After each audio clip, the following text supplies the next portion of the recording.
like most people, you have seen the general descent in pay, and I'm talking about the primary apps. Um, Volume of orders going down, customer service either being crap or non-existent even. Yeah, Um, Even that which most of us require when we're working the apps is independent contractors, freedom of control, taking offers that make sense to us and not and no metrics being used behind it of any kind, even if they're just for show. That's illegal. As well as the big one that all of us seem to always cling to, which is flexibility. All of those have kind of been removed. Freedom of control, taking offers, or only taking offers that make sense, and full flexibility. You can't get full flexibility on many apps because you need to be like DoorDash. You need to be able to schedule, yeah, because so you can't schedule, so you can't the old, well, we're independent contractors and you can, the cool thing is you can work when you want. Well, you can't anymore. You have to be of that top tier. Freedom of control, you do have it, but if you take advantage of it, then you're going to be in that hole where you can't work anytime you want. And taking offers that make sense to us, if we all could do that, I would have DoorDash on the whole damn day every day. yeah. I mean, I could probably turn on DoorDash and still make 200. It would take a while, and I'd Yeah, probably want to. I'm just pointing out that like I think Rodeo is one of the worst paying apps. I have Rodeo. I've had it since before UPS owned it. I I want to do like pause. the B2B Can I stuff. pause on that? Yeah. Uh, they got Rodeo XDs, and Giggins got me looking every morning now for these Rodeo XDs, and some of these payouts are crazy, like $300 for 60 miles. I Wow. mean, Okay. he some of them are dog crap. I mean, you gotta Yeah, let yeah, them yeah. go up, But again, I'm not even really dogging Rhodey, because here's what I have to say about it. I mean, if I'm saying it's the worst one that I see offers on, it really is. Like, even on the weekends, I can do some stuff that's kind of a little off base, but it happens a lot on Rhodey now. Like flower delivery pays decent on the weekends. Um, okay, but the thing about Rhodey is I still have it and I still look at it every day, because they don't have an acceptance rate. They don't care if I take something or not. There's nothing in there. They're just like, here's like true independent contractors. Here's an offer. Do you want it? So if I've said this before, if somebody's going to pay me 1 cent on every offer on their app, as long as there's no metrics, I'll turn the app on, hoping that other offers come through. That's their choice to go out of business. I don't get to control how they want to run their business, but they just have to be honest with us and not use things against us. I So I, my point I being, I'm not a fan of Rhodey anymore at all, but I have it on and I actually check it every day because of that factor, because there's no harm, no foul for me on that app.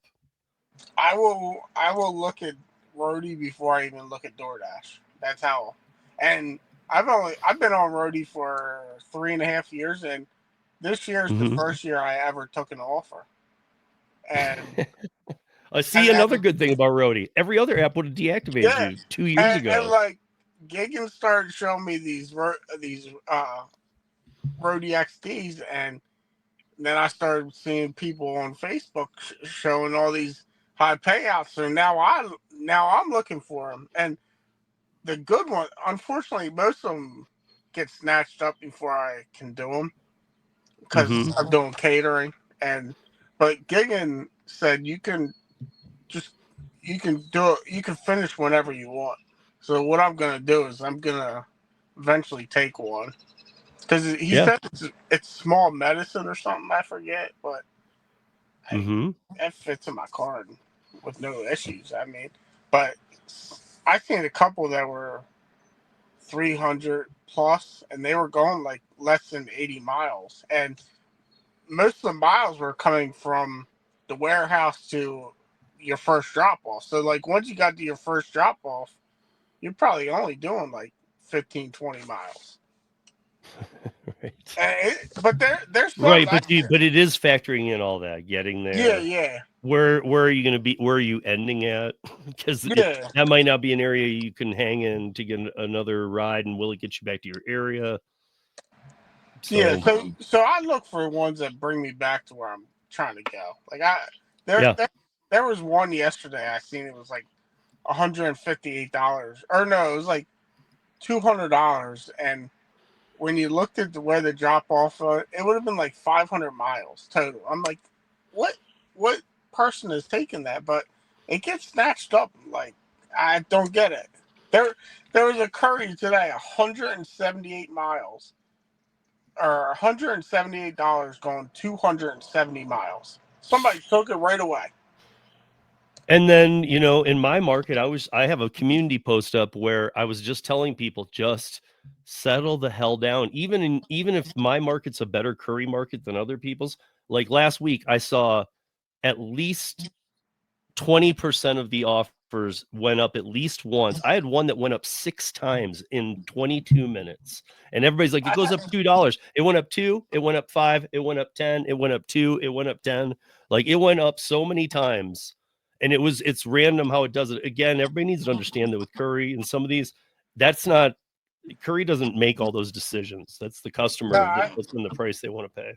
Yeah, I talked to one of the Sherman-Williams guys, and he told me how it's set, and it changed my opinion on it. But like, I'm like, he was like, he doesn't realize. He said he couldn't believe some of these drivers that would show up, and they're busted up cars, like don't speak English, just have no people skills, and they just don't care.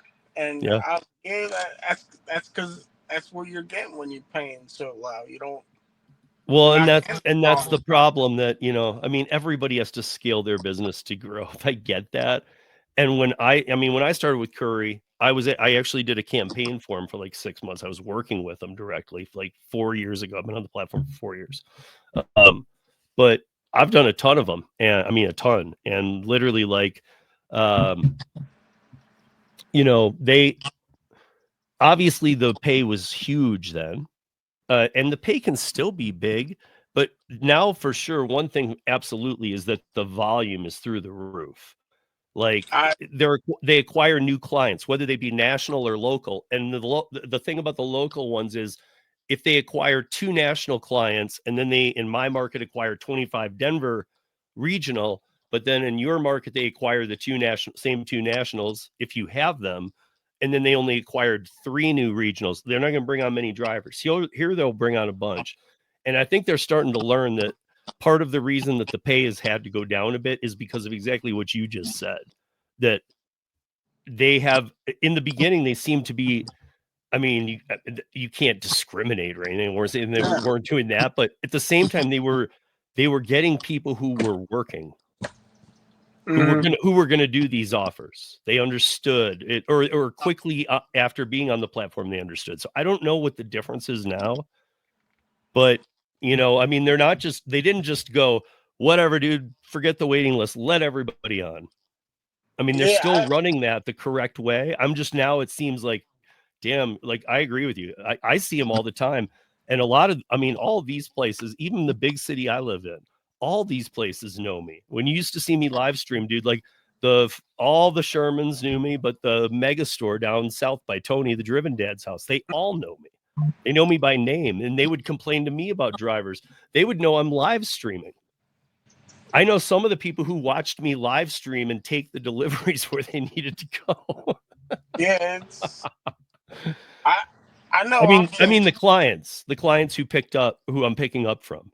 Oh yeah, I didn't realize it until the one day I walked into Ferguson, and I became cool with the one guy, and he's showing me like the whole routes. He's like showing me like I can see this drivers like exactly where they're at, and it's like crazy that they can follow you that good. Oh yeah, the first time the first time I took for one of the mega stores, when they first got Sherman-Williams, it was my like 3rd delivery with them. I went down there, and the manager's name down there is Brian. He's like he's like the guy who they sell more paint than any Sherman-Williams in the country, his location. Than in the country. So I mean, this is a huge, I mean, it's like going into just a warehouse. It's like 8 warehouses. It's so big, like you don't see a damn thing. It looks like the same small rooms as like the micro centers. But I was taking a bunch of of paint, and it was my first like really heavy load. It was my first load doing anything over like 200 pounds. It was like 750 pounds of paint. So I'm like, okay, and it paid really good. I loaded it all up. I started driving, and I was following the GPS. I get off, and I'm going to this new build area. And right as I exit, the guy, not Curry, the guy, the guy who runs the place, Brian, called my cell phone because they have the driver's number. Yeah. And I answered. I'm like, hello. And he's like, hey, Steve. He's like, I know. He's like, is GPS showing you to go that way? And I said, yeah, it is. And he goes, I said, it's showing 5 minutes quicker. He goes, okay, it's going to be about 35 minutes longer. So don't go too far. Just turn right back around, get on the highway and go the other way. It's going to be just that 5 minutes longer, but they're doing construction. And for some reason, none of the GPSs are showing it. And I was like, what the fuck? That's when I knew that how much they're watching me. I'm like, dude, you guys low jack the paint? You guys low jack paint more than they do gold.